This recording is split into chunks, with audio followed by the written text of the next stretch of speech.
अस्सलाम वालेकुम। आप देख रहे हैं प्रोग्राम डिबेट न्यूज़ एनालिसिस और मैं हूं आपके साथ मुनीज़ मोइन। नाज़रीन, पाकिस्तान आर्मी एक्ट 2023 और ऑफिशियल सीक्रेट एक्ट 2023 का गजट नोटिफिकेशन जारी होने के बाद सदर पाकिस्तान ये कहते हैं कि मैंने इन बिल्स पर दस्तखत नहीं किए। एक अजीब सी सिचुएशन पैदा हो गई है, कंट्रोवर्सी जो है वो देखने में आ रही है। साथ ही साथ उन्होंने माफ़ी भी मांगी है। कहते हैं मैं माफ़ी का तलबगार हूँ उनसे जो भी इसकी जद में आएंगे। वो किसको मुखातब कर रहे हैं? शाह महमूद, असद उमर और ऑब्वियसली चेयरमैन पाकिस्तान तहरीक इंसाफ की यहाँ पर बात हो रही है। और कहा यह जा रहा है कि अब जो स्पेशल कोर्ट इनके लिए मुरतब की गई है वो 30 दिन के अंदर अंदर कार्रवाई करके अपना फैसला सुनाएगी। यानी कि अब एक नई सूरत हाल पैदा होने जा रही है। होगा क्या, इस पर हम करेंगे बात। देखना यह भी होगा कि साबिक वजीर आजम पाकिस्तान के जो हैं शहबाज शरीफ साहब, वो मुलाकात करने के लिए लंदन में मौजूद है। अपने भाई से उनकी मुलाकात हुई है और नई सियासी सूरत हाल क्या होगी हमारे मुल्क में, उस पर बातचीत की गई है। कैंपेन किस तरह चलाई जाएगी, जो बड़े भाई है वो वापस कब आएंगे, इन तमाम मामलात पर बात करेंगे। पैनल में मेरे साथ सलीम बुखारी साहब, पीजे मीर सर और नवीद चौधरी साहब मौजूद हैं। तो सबसे पहले गुफ्तगू का आगाज करेंगे। बुखारी साहब, आपकी तरफ आती हूँ, क्या देख रहे हैं जो कंट्रोवर्सी सदर साहब ने पैदा कर दी है? 2 दिन बाद क्या ख्याल आया उनको? देखिए, पहली बात तो ये है कि मुझे यूँ लगता है कि ये ट्वीट जो है ये एक तरह से कन्फेशन है अपनी नाअहली का और अपनी कम इल्मी का। इसलिए कि पता उन्हें सब कुछ है, लेकिन वो प्रिटेंड कर रहे हैं ये कि जी मुझसे गलती हो गई है, मैं उसकी माफ़ी चाहता हूँ। माफ़ी वो इस चीज़ की चाह रहे हैं कि उनकी पार्टी के 3 बड़े पकड़े गए हैं, बशमूल खान साहब के जो उनकी पार्टी के चीफ हैं, इस कानून के बन जाने के नतीजे में। आर्टिकल 75 जो है उसका सब आर्टिकल 2 बिल्कुल वाज़े है कि प्रेसिडेंट के पास 2 ऑप्शंस हैं। एक ये कि वो उसके ऊपर दस्तखत करके भेज दे वापस के ये कानून बन जाए। दूसरा ये कि वो रजिस्टर करे वो वजूहात कि क्यों मैं इससे डिसएग्री कर रहा हूँ और उसको साइन करके वापस भेज दे। तीसरी सूरत हाल ये है कि अगर वो 10 दिन सदर साहब के पास पड़ा रहे तो it becomes a law automatically. That has become a law automatically. Now he is only regretting. और इसका सबसे बड़ा सबूत यह है कि अगर उनके सेक्रेटेरिएट में ये किसी की गलती होती है इंडिविजुअल की, तो वो अब तक रगड़ा गया होता, उसकी इंक्वायरी हो रही होती, उसके खिलाफ पता नहीं क्या क्या हो गया होता।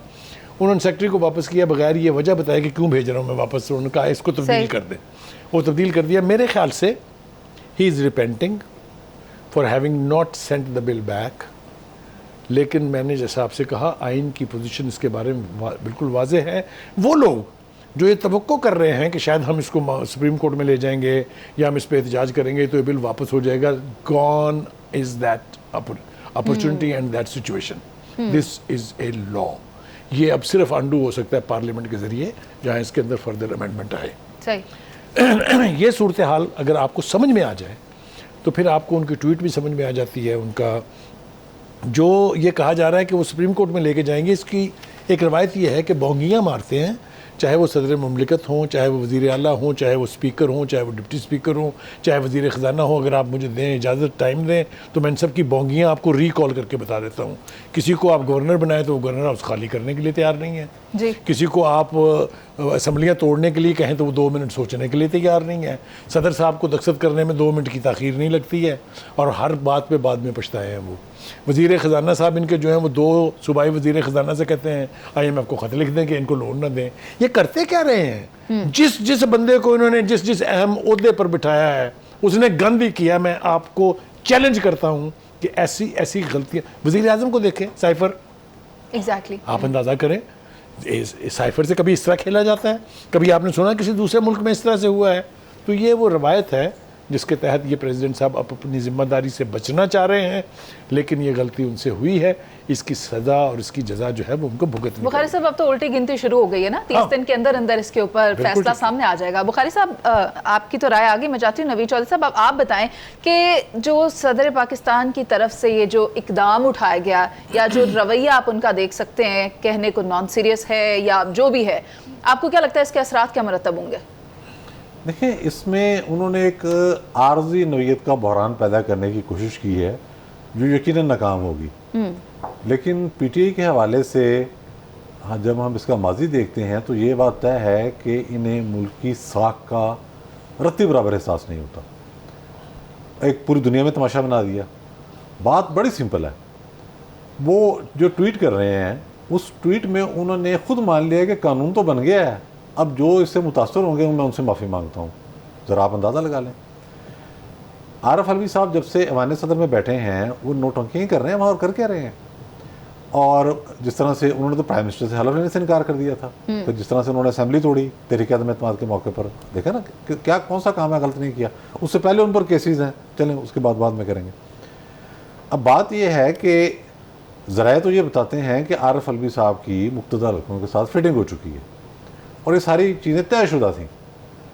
उसके बाद 2-3 रोज़ जब गुजरे या 2 दिन गुजरे कल हैं, तो उन्हें ये एहसास हुआ कि मैंने अब सदारत से उतरना भी है, फिर आगे पार्टी ज़ाहिर एक ही पार्टी है, इनको किसी और ने तो नहीं लेना, वहाँ भी जाना है और आगे सियासत भी करनी है, तो कैसे करनी है। तो फिर इन्होंने ये बयानिया बनाया कि मुझसे पूछे बगैर मेरे अमले ने वापस भेज दिया। अच्छा जी ठीक है, कोई तहरीरी हुक्मनामा मौजूद है आपका, यह हदायत मौजूद है। ऐवान सदर जो है उसको समझ लें बहुत अच्छे तरीके के साथ। वो ऐसे नहीं है कि डाकिया आया, उसने ख़त फेंका, किसी ने उठा के आपको दिया, आपको जब मिला सो मिला, उसके बाद आपने अपनी राय दी या जवाबी चिट्ठी लिखी और वो पहुँच गई, ऐसे नहीं होता। उसमें एक इंटरनल विंग है जिसको ब्रिगेडियर लेवल का अफसर जो है वो चलाता है, वो सदर के दौरे, सिक्योरिटी, मुलाकात अरेंज करता है। दूसरा पूरे का पूरा एक विंग है जो ये सारे मामला देखता है, वहाँ नंबर लगता है, जब कागज़ आता है कागज़ को नंबर लगता है और उसी दिन उसी रफ्तार से आगे जाना होता है। कॉन्स्टिट्यूशनल ऑब्लिगेशन जब बता दी बुखारी साहब ने आर्टिकल 75 के तहत कि 10 दिन के अंदर अगर आपने जवाब नहीं दिया तो वो कानून बन जाएगा, उनके लिए भी इल्म में है, कोई ढकी छुपी बात नहीं है। तो जाहिर है जो चीज़ें आई वो अगले ही रोज़ या उसी शाम को प्रेसिडेंट की टेबल पर पेश कर दी गई। बदनीति यहाँ से वाज़ेह है, आप देखें कि 24 आवर्स के बाद वो जब ये खबर हर जगह चल गई कि सदर अलवी ने ऑफिशियल सीक्रेट एक्ट पर साइन करके उसे कानून बना दिया है, तो ये इमरान खान साहब के लिए धचका है, चेयरमैन पीटीआई के लिए। डिस्कस होना शुरू हो गया ना, इस पर मीम्स बन गई, सोशल मीडिया पे चल रहा, टॉक शोज हो रहे हैं, मतलब कोई चीज़ है जो पीछे नहीं रह गई। 24 घंटे के बाद मसूफ बजाय कोई लेटर लिखने के, कोई एक्सप्लेनेशन मांगने के या सुप्रीम कोर्ट में कोई रेफरेंस भेजने के, वो क्या कर रहे हैं कि वो अपने पर्सनल ट्विटर से, जो गालिबन तस्दीक शुदा भी नहीं है, वहाँ से उन्होंने एक ट्वीट जारी कर दी और उसमें उन्होंने कह दिया जी मुझे तो पता ही नहीं है ये क्या हो गया। अच्छा, तो इससे आप अंदाज़ा लगा लेंगे किस किस्म का ये भोंडापन है। ये वैसे ही भोंडापन है कि जब टखने टखने पानी था तो ये कराची में एक कश्ती लेकर और लाइफ जैकेट पहन कर उसमें बैठे हुए थे और वहाँ से घूम रहे थे सड़कों पर। ठीक है नवीद चौधरी साहब, लेकिन हमने माजी में ये प्रैक्टिस देखी है कि जो 2 अकाउंट्स हैं, एक प्रेसिडेंट का अपना अकाउंट है, मतलब प्रेसिडेंट तब्दील होते भी रहें तो इससे कोई फ़र्क नहीं पड़ता, जो फैसले किए जाते हैं वो उसके ऊपर नज़र आते हैं, और अगर उन्हें रिजेक्ट किया जाता है या किसी बिना पर कैंसिल किया जाता है तो उसकी वजूहात मेंशन की जाती हैं, और उसकी मिसाल हमें अभी भी प्रेसिडेंट का जो ऑफिशियल ट्विटर अकाउंट है उस पर हमें देखने से मिल सकती है। तो अगर ये वाले 2 बिल आपने रिजेक्ट करने ही थे हमारे सदर साहब ने, तो फिर इनको वहाँ पर वजूहात के साथ मेंशन क्यों नहीं किया? ये अपने आप में एक सवाल है। बाकी सारे बिल जो आपने रिसेंटली रिजेक्ट किए हैं वो सारे उनकी पूरी वजूहात वहाँ पर लिखी हुई है, लेकिन पता नहीं ये क्यों नहीं किया, होगी उसके पीछे भी कोई वजह। इनकी तो वजह शोहरत ये है कि हुकूमत के बिल रिजेक्ट करना, पीडीएम की हुकूमत। मैं चाहती हूँ कि पीजे सर आप मुझे ये बताएं कि एक्सटेंशन की उम्मीद तो थी, अब क्या इस्तीफे की उम्मीद लगाएं, क्या होगा? देखें ये एक प्रोसीजर है, सबको पता है कि जो प्रेसिडेंट ने एक्शन लिया है वो सेल्फ एक्सप्लेनेटरी है, सबको पता है। अब जो मेरी नज़र के अंदर चीज़ है, I think it is probably taking your hands off कि भाई I have nothing to do with it, मेरे स्टाफ ने ये किया है। लेकिन प्रेसिडेंट्स आएंगे, प्रेसिडेंट्स जाएंगे, इट डजंट मैटर। मेरा जो कंसर्न है, जो कि बड़ा अलार्मिंग है, कि अगर आपके स्टाफ के अंदर ये एक डिस्क्रिपेंसी आ गई है तो this undermines the office of the president. Number 1, I think the president shouldn't have put this tweet out in the first place. एक इंटरनल इंक्वायरी होनी चाहिए थी, इंटरनल इंक्वायरी के बाद फिर आपने जो डिसिप्लिनरी एक्शन है under the civil services act वो इनिशिएट आप करते।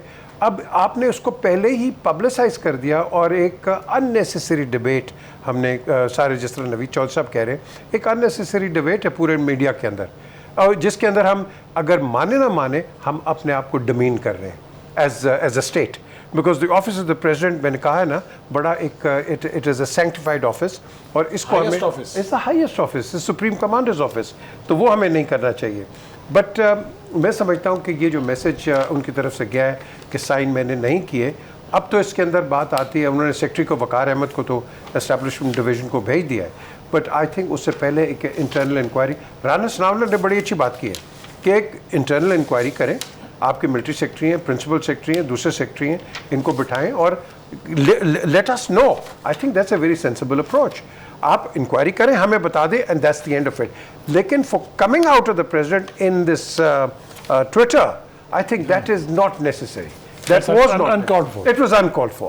That shouldn't have happened. अब हम पता चलेगा अब क्या ये डिसमिस उनको कर सकते थे, सर्विस से निकाल सकते थे, नहीं, ये तो एस्टैब्लिशमेंट डिवीज़न का अब आगे काम है। क्या ये उनको लेटर लिखेंगे, नहीं लिखेंगे, अपेलेट अथॉरिटी कौन है फॉर हायरिंग एंड वो तो कैबिनेट डिवीज़न होती है। तो अब हम देखेंगे कि आगे इसका क्या होगा। लेकिन इस पर इंक्वायरी रिगार्डलेस, जैसे मैंने कहा है ना, हम प्रेसिडेंट की पॉलिटिक्स को साइड पे करें, हमने देखना स्टेट के ऑर्गन को, कि स्टेट का organ must not be abused. ये बुखारी साहब ने काफ़ी एग्जांपल्स दिए हैं। It can not be abused, it can not, It should not be. It should not, because अगर हमने अगर करना शुरू कर दिया तो फिर हम किस स्टेट सिस्टम कैसे चलेगा? सिस्टम चलेगा नहीं जी, बिल्कुल हम बिल्कुल उसको बिल्कुल अंडरमाइन कर देंगे। So I think an inquiry into this, a discreet inquiry should have already taken place. But और इसको मैं अभी भी यही कहूँगा कि it should be a discreet inquiry, इसको पब्लिक स्पेक्टिकल ना बनाएं, क्योंकि फिर हम जब यहाँ बैठे हुए हैं, कोई इधर से को व्यू दे रहा है, उधर से दे रहा है, because this is a matter of state interest. ठीक है पीजी सर, अब ये जो पेंडोरा बॉक्स बंद तो करना ही होगा और इसीलिए एक खुसूसी अदालत का क़याम अमल में लाया जा चुका है। इस पर करते हैं बात एक ब्रेक के बाद, आप साथ रहिए।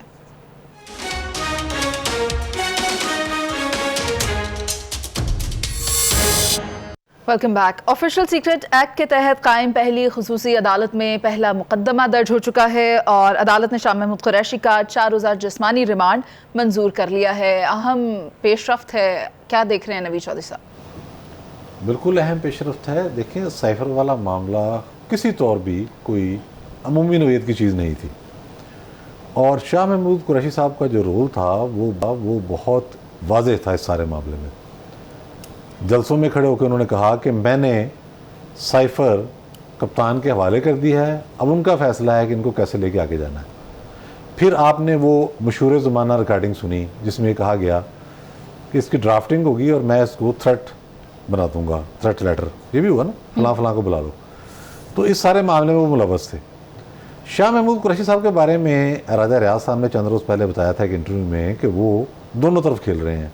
ये बात दुरुस्त है, इसमें कोई शक भी नहीं है। लेकिन हुआ यूँ कि चंद रोज़ कबल जब ये ऑस्ट्रेलियन हाई कमिश्नर के यहाँ गए, वहाँ अमेरिकी सफ़ीर भी थे, स्वीडन के सफ़ीर भी थे, एक दो और सफ़रा भी थे, वहाँ इन्होंने कुछ गुफ्तगू की।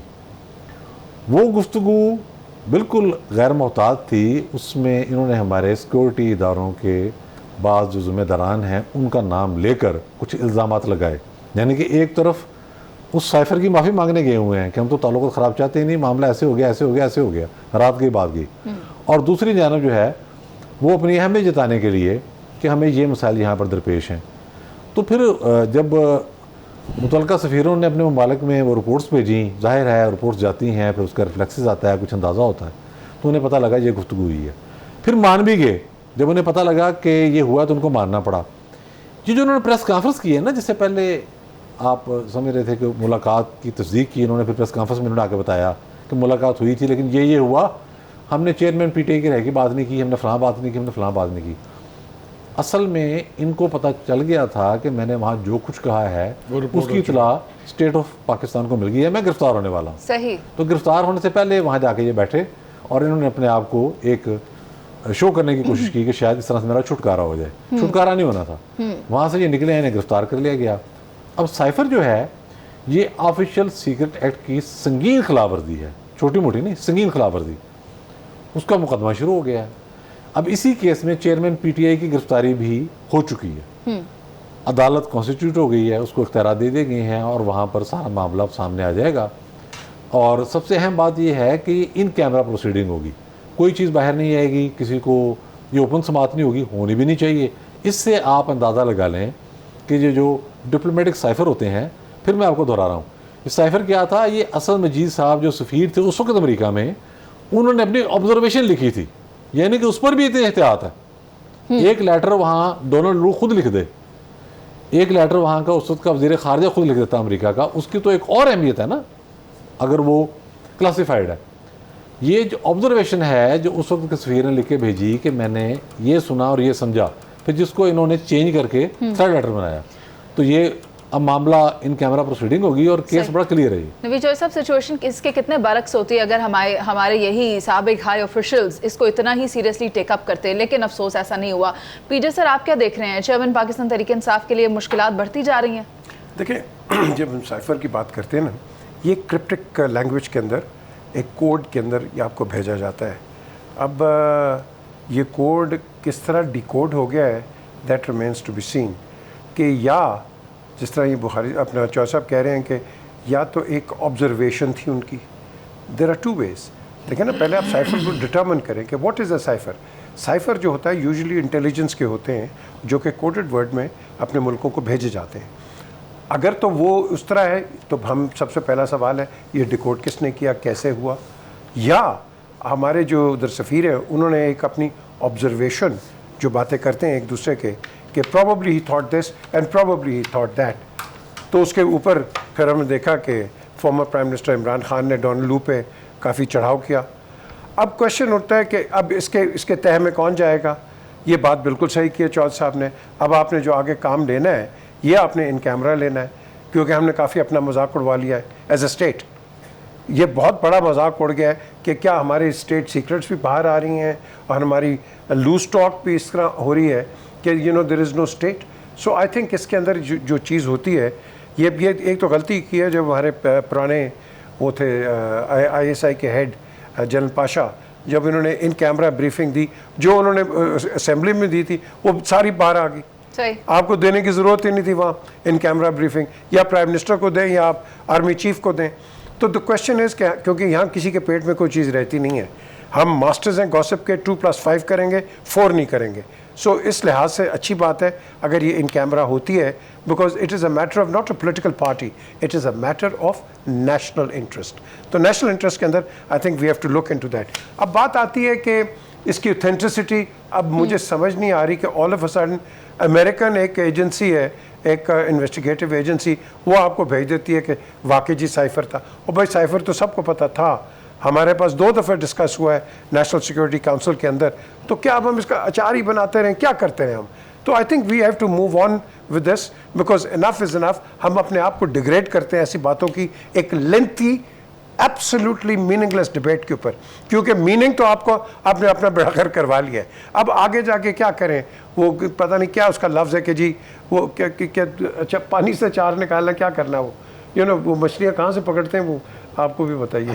तो अगर हमने मछलियाँ वहाँ से पकड़नी है, खुदा के लिए लेट्स मूव ऑन। मछलियाँ तो जाल में फंस गई हैं बुखारी साहब। 3 मछलियाँ। देखिए जी, गुजारिश ये है, दोनों साथियों ने बड़ी वजाहत के साथ इसका तज़किरा किया है। मैं चूँकि डिप्लोमेटिक रिपोर्टर रहा हूँ, इसलिए मुझे इस प्रोसेस का थोड़ा सा तफसील से इल्म है। पहली बात तो ये है कि अगर कोई हुकूमत किसी हुकूमत के ख़िलाफ़ साजिश करे, जो कि अमेरिका को आदत है करने की, वो कोई ऐसी बात नहीं है, तो वो अपने थर्ड सेक्रेटरी के ज़रिए उस मुल्क के सफ़ीर को नहीं बताते कि अपने मुल्क में बता दें हम आपके ख़िलाफ़ साजिश करने लगे हैं। तो इसलिए पहली बात तो ये गलत है। दूसरी बात, जो सबसे बड़ा कसूर है शाह महमूद कुरैशी साहब का, वो ये है कि उन्होंने फॉरेन सेक्रेटरी को कह के उसका अपनी मर्ज़ी का तर्जमा करवाया। Act number 1। Act number 2, he provided a copy of that cipher to the Prime Minister, which Prime Minister clarifying in the public rally. Act 2. Yes. Which is serious violation of the Constitution and the Act. तीसरा, उसको कहा ये घर ले जाए. And he lost This it. is the third act. And वो गुम गया है. This is the fourth act. So मामले की नौयत is not that simple. It's heinous. एक बात. दूसरी बात यह है कि इसने किया क्या साइफर ने? साइफर ने आपके एक सुपर पावर के साथ ताल्लुकात को इतना जोपर्डाइज किया कि अब खान साहब पिछले 14 महीने से उसको ठीक करने में लगे हुए हैं। और ये एक ऐसा बयानिया है जिसकी तरदीद भी उसी ने की जिसने बयानिया बनाया। हजरत साहब ने हमें बताया मेरे खिलाफ साजिश की अमेरिका ने। हजरत साहब ने कहा कि नहीं ये तो सब झूठ था, ये अमेरिका नहीं था, ये तो जनरल फलां था। तो कहने का मतलब ये है कि this is not a simple act. ये कानून पास न भी होता तो तब भी ये उतना ही सीरियस है, because official secret act is not a new law, it is there ever since the constitution was made. सही। और उसकी सजा भी पता है लोगों को क्या है, मैं यहाँ दोहराना नहीं चाहता उसको। तो पहली बात तो ये है कि this was a desperate act, कि पाकिस्तान की आवाम के बारे में चूँकि जाना जाता है कि ये एंटी इस्टेब्लिशमेंट और एंटी अमेरिकन स्लोगन्स पर फौरी तौर पर रिएक्ट करती हैं, लिहाजा ये अपना मुफाद हासिल करने के लिए पाकिस्तान के कानून के साथ, पाकिस्तान की डिप्लोमेसी के साथ, पाकिस्तान के दूसरे ममालिक के साथ ताल्लुकात के साथ ठीक है वो साहब, ब्रेक का कहा जा रहा है, अभी एक ब्रेक पर चलते हैं, वापस आएंगे और बात करेंगे लंदन में होने वाली मुलाकातों के हवाले से। आप साथ रहिए।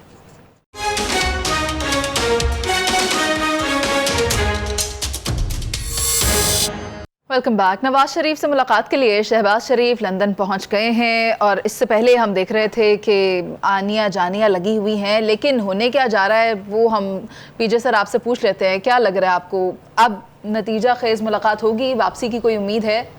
नहीं जी, नतीजा खेज की बात नहीं है, ये एक नॉर्मल प्रोसेस है, बिकॉज मियाँ नवाज शरीफ की can not come to Pakistan for legal reasons and other technicalities.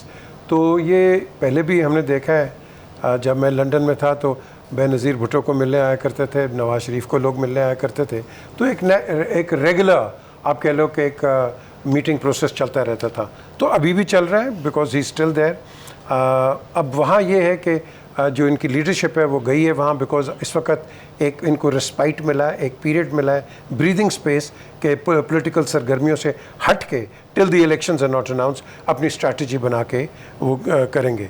मुझे अभी तक याद है जब 2013 का मैनिफेस्टो आया था तो अब वो अपना मैनिफेस्टो ऊपर दे के 180 से नीचे आए, तो ये सेठी नजम सेठी सारे हम जब नीचे उतरे तो नवाज शरीफ ने एक बड़ा कहा मुझे तो समझ नहीं आती है कि मैं गवर्नमेंट लूँ या ना लूँ। तो फिर सेठी को कहा या आपने क्या किया जी सिविल एंड मिलिट्री रिलेशंस का। तो ये आपकी प्लानिंग उस वक्त चलती रहती है। तो जब ये प्लानिंग चल रही है अभी नवाज शरीफ देखें, with the greatest respect to Shahbaz Sharif is -0 without Nawaz Sharif. Party है तो नवाज शरीफ की है, वो शहबाज को भी पता है, बाकी सबको भी पता है। So Nawaz Sharif is the key to this right now forthcoming elections for PMLN। अब उनकी क्या स्ट्रैटेजी की बनेगी, आपने ख्वाजा आसिफ को सुना, राना सनाउल्लाह को, सारों को आप सुनते हैं, कल आ रहे हैं जी, अगले महीने आ रहे हैं, ये आ रहे हैं। ये जब तक उनके केसेस ज़ीरो पे नहीं होंगे या जैसे वो कहते हैं ज़ीरो रिस्क नहीं होगा तब तक वो आएंगे नहीं। But in the mean time आपकी जो गाड़ी है इलेक्शनियरिंग गाड़ी, ये उसकी स्ट्रैटेजी के वहाँ गए हुए हैं, मुलाकातें हो गई हैं, and I am sure when Shahbaz Sharif comes back he will give us a better picture rather than speculative picture जो हमें बाकियों से मिलेगी। जीरो रिस्क की जो टर्म थी नवीद चौधरी साहब, ये ख्वाजा आसिफ की तरफ से सामने रखी गई थी और राना सनाउल्लाह साहब ने क्लियर कर दिया था कि देयर इज जीरो रिस्क। लेकिन अब आपको क्या लगता है कि ये जो मुशावरतों का सिलसिला था जो कभी कहीं हो रही थी और कभी कहीं हो रही थी, क्या वो अब किसी रिजल्ट को पहुंचेंगी या ये वाली मुलाकात भी बेनतीजा रहेगी और वापसी की तारीख नहीं सामने आएगी? देखें, ये तो मुस्लिम लीग नून ने इतनी मरतबा नवाज शरीफ साहब की वापसी का जिक्र किया है कि मजाक बन गया। वो कहते हैं जी मरीम नवाज साहब प्रेस कॉन्फ्रेंस करके डेट देंगी, फिर कभी जवेद लतीफ़ साहब बताते हैं कि फ़लाँ महीने में आ जाएंगे। बड़ी देर से चलता आ रहा सिलसिला। ग्राउंड रियलिटी क्या है? ग्राउंड रियलिटी ये है कि जब PDM की हुकूमत बनी तो उन्हें बहुत सारी चीज़ें कैरी करनी पड़ी पिछली हुकूमत की, PTI हुकूमत की, जिसमें IMF का एग्रीमेंट भी था, तबाहकुन था जो, उससे इनका वोट बैंक भी डिस्टर्ब हुआ। लेकिन उसके साथ साथ हमने देखा है कि मुस्लिम लीग नून ने खुसूसन सियासी हवाले से इस तरह भी लूज़ किया कि उनकी कोई तंजीम ही मौजूद नहीं है, कोई विंग मौजूद नहीं है, कुछ नज़र नहीं आ रहा उनके कारकुनों को और कारन असम्बली को कि पार्टी किस सिमत में जाएगी। फिर ये कहा गया जी चूँकि मामला लंदन से कंट्रोल हो रहे हैं इसलिए शायद काबू नहीं पाया जा रहा। तो इस बात में भी कुछ जुज़वी वज़न था, बहुत सारे फैसले तो यहीं पर हो गए। अब अगर शहबाज शरीफ साहब ये हैं, जो हमारा एक तज़िया है वो तो यही है कि इलेक्शन बाहर तौर फरवरी मार्च से आगे नहीं जाने वाले। देखें, बड़ी से बड़े पाकिस्तान के अंदर जो है वाक़यात रूनुमा हो जाते हैं, अनएक्सपेक्टेड चीज़ हो जाती हैं, लेकिन बात चीज़ ऐसी होती हैं जो नागज़ीर होती हैं। हालात का धारा उस तरफ जा रहा है कि इलेक्शन बाहर तौर फरवरी मार्च में होने ही होने हैं। तो इसके लिए बेटर सूरत हाल तो यही है कि तमाम पार्टीज़ जो हैं जिन्होंने इलेक्शन में हिस्सा लेना है वो ग्राउंड में उतरें, अपने मैनिफेस्टो दें। जिनके लीडर ही बाहर बैठे हुए हैं उन्होंने यहाँ आके क्या करना है? यहाँ जो क़यादत मौजूद है, ज़ाहिर है वो अपना सियासी सरमाया ज़ाया कर चुकी। जिनको ग्राउंड पे आके काम करना चाहिए वो काम नहीं कर रहे, घरों में लोग बैठे हुए हैं। मैं किसी का नाम नहीं लेना चाह रहा। तो आइडियली तो यही है कि अब नवाज शरीफ साहब भी वापस आएँ, पीपल्स पार्टी भी कंपेन करे, नवाज शरीफ साहब अपनी कंपेन करें, मौलाना फजल अपनी कंपेन करें, पीटीआई के जो पार्लियामेंटेरियन है वो अपनी कंपेन करें, इस्तेहकाम पाकिस्तान पार्टी वाले अपनी कंपेन करें, और उसके साथ साथ जो पीटीआई बची कुची है वो अपनी कंपेन करें, एमक्यूएम अपनी कंपेन करें। तो ये एक माहौल बनना चाहिए। पाकिस्तान में सियासत को इतना कमज़ोर मत करें कि उसके बाद कोई सियासतदानों का नाम लेवा भी ना रहे। तो अब सारे सियासतदानों को संजीदगी के साथ मैदान अमल में आ जाना चाहिए, मैं यही कह सकता हूं। नबी जोई साहब, ये तो एक जमहूरी तकाजा भी है कि सबको मिलकर पार्टिसिपेट करना, अपनी रिप्रेजेंटेशन रखनी है। लेकिन बुखारी साहब, आपको क्या लगता है कि जैसा कि नबी जोई साहब कह रहे हैं कि मार्च फरवरी में इंतखाबात हो जाएंगे, तो उसके लिए तो तैयारी भी करनी है। तो नवाज शरीफ साहब वापस आ जाएंगे अगर, तो ये पॉलिटिकली कितना बेनिफिशियल होगा PMLN के लिए? देखिए, नवाज शरीफ साहब के वापस आने की तारीख आपको फ़ौरन आ जाएगी जिस दिन बंदियाल साहब घर पहुंच गए, यानी 16 सितंबर से पहले तो आप इसकी बात ही ना करें। वो ज़ीरो रिस्क जिसकी बात कर रहे हैं राना सनाउल्लाह साहब, वो शुरू ही उस दिन से होगा जिस दिन बंदियाल साहब घर होंगे, क्योंकि उनके होते तो नवाज शरीफ साहब को ना किसी रिलीफ की तवक्को है, ना उन्होंने देना है। एक तो ये है। दूसरी बात ये है कि ये जो शहबाज शरीफ साहब मिलने के लिए गए हैं, इसके पीछे भी बहुत सारी रीज़न्स हैं। एक रीज़न तो ये है कि जो निगरान वज़ीर आज़म साहब हैं, इसके हवाले से जो मुशावरत हुई थी पीपल्स पार्टी और नून लीग का कैंडिडेट कोई और था, और हमारी इतलात ये हैं कि वो अब्दुल मालिक साहब थे जो पहले बाद चीफ मिनिस्टर रह चुके हैं बलूचिस्तान के। एक तो वो पूछेंगे उनसे कि भाई साहब ये तब्दील कैसे हुआ, मतलब ठुकाई होगी ना उनकी। दूसरी बात ये है कि ग्राउंड के ऊपर मुस्लिम लीग नवाज कहाँ है, इसका भी जवाब, सिर्फ प्राइम मिनिस्टर के मज़े लेना तो काफ़ी नहीं है ना, यहाँ काम भी तो करना है कि नहीं, करना है, इलेक्शन भी तो जीतना है कि नहीं, कॉन्स्टिट्यूंसी तक जाना है कि नहीं जाना, ये भी पूछा जाएगा। और बहुत सारी बातें ऐसी हैं जो मेरे ख्याल से वहाँ हुई होंगी, लेकिन ये खुशगवार मीटिंग बिल्कुल नहीं होगी, ये मैं आपको यकीन से बता सकता हूँ। गिले शिकवे, एब्सोल्युटली गिले शिकवे क्या, ठुकाई जो मैंने लफ्ज़ इस्तेमाल किया, वो बिल्कुल मुनासिब है। एक तो ये हो गया। दूसरी बात ये है कि ये मीटिंग्स पहले भी हुई थी, आपको याद होगा जब आप अमेरिका गए थे, अमेरिका से वापसी पर भी आप लंदन में ठहरे थे और भाई से मुलाकातें हुई थी आपकी। फिर मरीम नवाज़ वहाँ काफ़ी देर तक रही हैं, उसका भी सूरत हाल आपके सामने है। मैं ये बात आपको यकीन से कह रहा हूँ कि वो उस तक नहीं आएंगे जब तक उनको ये यकीन ना हो कि उनका डिस्क्वालिफिकेशन, तो खैर बहुत सारी रीज़न है मानने की कि ख़त्म हो गई है, क्योंकि अगर आप अदालत उठा के वो फैसला फेंक भी दे बाहर, तो इलेक्शन कमीशन में जो अमेंडमेंट्स हो चुकी हैं उसके तहत भी मुद्दत डिस्क्वालिफिकेशन की 5 साल है, तो ही स्टैंड्स क्वालिफाइड। दूसरी बात है उनका केस, उसके अंदर 7 मुजरम थे, शरीक मुलज़म, वो सारे रिहा हो चुके हैं, लिहाजा वो जिस दिन अदालत में पेश होंगे वो भी रिहा हो जाएंगे। लेकिन ये प्रोसेस उसी वक्त होगा जब बंदियाल साहब घर होंगे। तो ये है सूरत हाल। मैं समझता हूँ कि इस मुलाकात के नतीजे में जो भी बयान नवाज शरीफ साहब की तरफ से आएगा वो आपको सारी सूरत हाल से आगाही देगा कि अब आगे क्या होने जा रहा है। ठीक है, बहुत शुक्रिया आपका सलीम बुखारी साहब। पीजे मीर और नवीद चौधरी, यही है कि किसी का आना किसी के जाने के साथ मशरूत है, और बात यही है कि मुलाकात अभी ख़त्म नहीं हुई है, मुलाकातों का सिलसिला चंद एक रोज़ और जारी रहेगा, जिसके बाद कोई बात सामने आएगी जिसको हम हतमी बात कह सकते हैं। अभी प्रोग्राम का वक्त ख़त्म हो गया, आपसे इजाज़त, अल्लाह ने के बाद।